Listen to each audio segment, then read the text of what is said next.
Nilipata kusikia kwamba kuna ulimwengu wa kichawi. Ni ulimwengu ambao unaishi katika ulimwengu huu ambao sisi binadamu wa kawaida tunaishi. Unajua, mchawi ni binadamu wa kawaida, lakini pia si binadamu wa kawaida. Kwa nini si binadamu wa kawaida? Kwa sababu anafanya mambo beyond binadamu wa kawaida. Ilikuwa ni ngumu kuamini kwamba kuna ulimwengu huo unaendelea mpaka pale nilipokuja kupata story na nikaona tukio. Ilinifikirisha sana. Mpaka leo hii sijawahi kulisahau hilo tukio. Nakumbuka tukio hili lilitokea nikiwa sekondari. Na kipindi hiko nilikuwa kilanja wa taaluma. Kama unajua vilanja ni vielele sometimes. Nikiwa morning parade, nimeshawapanga wanafunzi kwenye mistari nikishirikiana na vilanja wenzangu. Sasa nikiwa kwa mbele, unajua unapokuwa mbele ya wanafunzi unawaangalia na wao wanakuangalia. Na nakumbuka nilikuwa na morning presentation. Nimemaliza kufanya presentation pale, nikapigiwa makofi. Lakini ghafla nilisikia mwanafunzi mwenzetu, alikuwa ni mwanaume, tena kwa ni mkubwa tu kwetu, jamaa mmoja hivi Muha wa Kigoma, alipiga kelele kubwa sana. Lakini katika upigaji ule wa kelele, jamaa alikuwa kama anavutwa kwa spidi ya ajabu. Anavutwa, muda mwingine ananyanyuliwa juu, alafu anashushwa chini. Yaani kuna yule tulimuona kanyanyuliwa juu kimo cha mtu mzima, alafu akarudi chini, ila ana move kutoka pointi moja kwenda nyingine. Yaani kuna kitu kilikuwa kinamvuta kwa spidi ya ajabu. Sasa nalikuwa akipiga kelele kubwa sana kwamba nisaidieni, huyu mtu ataniua, nisaidieni, nakufa. Basi watu walivyosikia vile walikimbia kwa spidi kubwa sana. Walifika wanafunzi wakamzingira, na kama unavyojua umoja wa wanafunzi, walifika wakamzingira kabisa. Lakini tulivyokuwa tumemzunguka, alikuwa anapiga kelele huko anaangalia juu, anasema ila hapo bado lipo, litanichukua likaniue. Baadaye akawa amekaa kimya, akasema limeondoka. Sasa watu pale wakawa wamestaajabu, wanajiuliza ili limeondoka ni nini? Ni kitu gani hiki ambacho mwenzetu amekiona? Basi tulifanikiwa kumchukua, tukamrudisha katika ofisi ya walimu. Walimu wamemwangalia pale, alikuwa na tai imekatika, vifungo vimekatika. Unaona kabisa yani kuna kitu kilikuwa kimemniga huyu mtu na kinamvuta chenye kumzidi nguvu. Ilikuwa nguvu ya ajabu sana. Sasa wakati mwenzetu amekaa ndani, akapewa chai pale, hawezi hata kunywa. Anaangalia huku na huku, labda lile kitu linaweza likamwijia tena. Sasa baadaye tumebaki vilanja mule ndani na walimu. Ikabidi sasa ndio atuelezee kwamba, tukamuuliza umeona nini? Jamaa tayari ana hofu, unaona kabisa anaogopa. Sasa wakati anatueleza akasema kwamba wakati niko pale paredi, tunasema mstarini, lilipita likiumbe la kwanza. Sikuelewa ni kiumbe cha aina gani. Lilipita pale juu ya bati.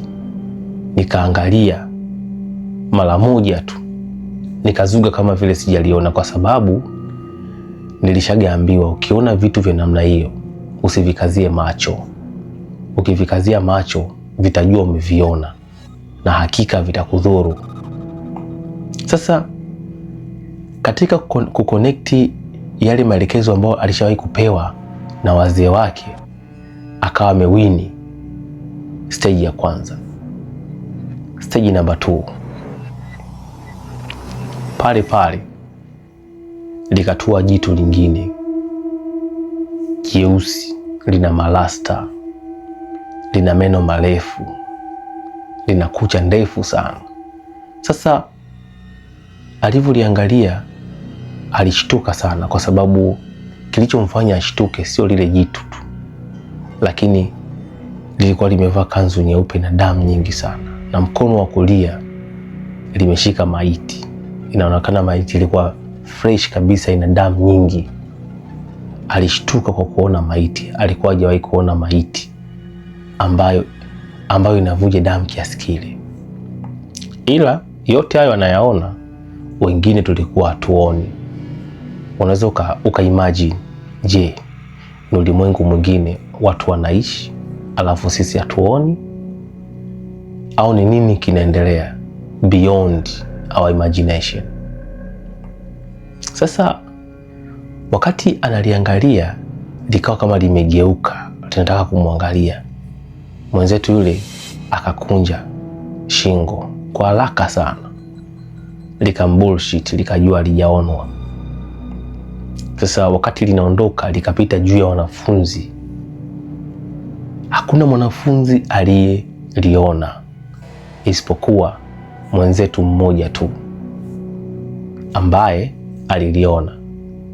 Sasa kama sekunde kadhaa zimepita hivi, jamaa akageuza shingo, aliangalia limefika wapi. Wakati anageuza shingo, na lenyewe likageuza shingo, likamuona, akarudisha shingo haraka haraka. This time lilimrudia. Sasa kipindi limemrudia, alisikia tu msisimko nyuma, kama kuna kitu kimemsogelea kwa spidi mpaka upepo. Kugeuka hivi face to face na lile jitu, likamkwida, lilimrusha juu. Sisi tunaona mtu kama anavutwa huku anaruka, lakini kumbe lilikuwa ni lile kiumbe linamkokota, linaondoka naye sasa, kwa sababu tayari ameshaona siri ya upande mwingine wa dunia. Sasa ndipo alipoanza kupiga kelele, na sisi tukaenda kumwokoa, na hicho ndicho ambacho kilitokea kwa mwenzetu. Watu tukaanza kujiuliza, huyu jamaa ameonaje? Sasa ndo ni wazo likanijia. Kuna siku nilikuwa napiga naye story, tuko wengi tu, story za wachawi. Jamaa akasema, mi huwa nawaona kuna dawa unapaka chini ya mboni za macho, inakuongeza uwezo wa kuona. Na akasema this time nikienda likizo Kigoma, nitakuja na hayo majani. Akasema unayatafuna tu, ukishamaliza kuyatafuna, amna cha kunuia, amna cha kuchanganya damu, amna cha kuchanganya, ni majani tu unayatafuna, alafu unapaka chini ya mboni ya macho, unapaka unaona kila kitu. Wanaotembea uchi Kariakoo utawaona. Unaona ni mtu kumbe ni mbuzi. Yaani unaona vitu vya ajabu vingi sana. Akatuuliza nani yuko tayari? Tulimkataa. Akasema hapana. Mmoja akatuambia kwamba kati ya wale rafiki yetu, akamwambia nasikia ukiwaona wale washikaji hautoboi. Akasema ni kweli, lakini kuna namna ya kuwaona. Unaweza ukawaangalia, ila make sure hawajui kama unawaangalia. Tukasema hapana, hiyo kazi hatuwezi. Ndio tuka connect dot kwamba jamaa huenda alikuwa amepaka zile dawa, au alipaka dawa akasahau kunawa, asubuhi kaja nazo, na hivi ndio visanga ambavyo vimemkuta leo. Tuliishia kumpa pole, tukamwambia utakaa sawa. Alitoka pale kaenda kwao, wakamtengeneza, tukaendelea naye na shule. Lakini sasa tulikuwa tunaanza kumaliza shule, sasa tunakaribia kwenye mitihani ya mwisho ile. Jamaa sikio moja la upande ule aliovutwa, maana ilikuwa kama vile limemkwarua lile jamaa.